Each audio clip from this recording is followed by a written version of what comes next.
ஒரு நாள் ஒரு ஆற்றங்கரையில் இருந்த புல்வெளியில் ஒரு ஆடு மேய்ந்து கொண்டிருந்தது. அந்த கரைக்கு அந்த பக்கம் இருக்கிற புட்கள்லாம் ரொம்ப பசுமையா இருக்கிற மாதிரி இருக்கு. நான் போய் அதை சாப்பிட போறேன். ஆற்றை கடக்க அது யோசித்த போது அதன் குறுக்கே ஒரு மரக்கட்டை இருந்ததை பார்த்தது. நான் அத மேல ஏறி அந்த கரைக்கு போயிடுவேன். அது மரக்கட்டை மேல் கால் எடுத்து வைத்த போது மறுபக்கத்தில் வேறொரு ஆடு நிற்பதை பார்த்தது. அப்ப நம்ம சீக்கிரமா போயாகணும் என்று கனைத்தது அது.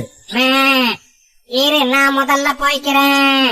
இல்ல, மரக்கட்டை மேல நான் தான் முதல்ல நின்னு, அதனால நான் தான் போவேன் என்று மற்றொரு ஆடு சொன்னது. முதல் ஆடு யோசிக்க ஆரம்பித்தது. அதனுடைய தாத்தா சொன்ன கதை அதன் நினைவுக்கு வந்தது. அன்றொரு நாள் பாலத்தை கடக்க முயன்ற இரண்டு கர்வம் பிடித்த ஆடுகள் ஒன்றுக்கொன்று வழிவிட மறுத்து சண்டை போட்டு கடைசியில் தண்ணீரில் விழுந்ததாம்.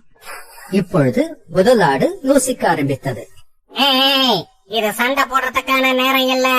நாம புத்திசாலித்தனமா நடந்துக்கணும். நான் காலை மண்டிக்கிட்டு குனிஞ்சுக்கிறேன். நீ என்ன தாண்டி அந்த பக்கத்துக்கு போயிடு. இப்படி சொல்லிக் கொண்டே முதல் ஆடு மரக்கட்டியின் மீது குறிந்து உட்கார்ந்து கொண்டது. மற்றது சுலபமாக அதை தாண்டி சென்று விட்டது. மிக்க நன்றி நண்பா, உண்மையிலேயே நீ ரொம்ப புத்திசாலிதான் என்று சொல்லிவிட்டு இரண்டாவது ஆடும் நடந்து சென்றது. சிந்தித்து செயல்பட வேண்டும்.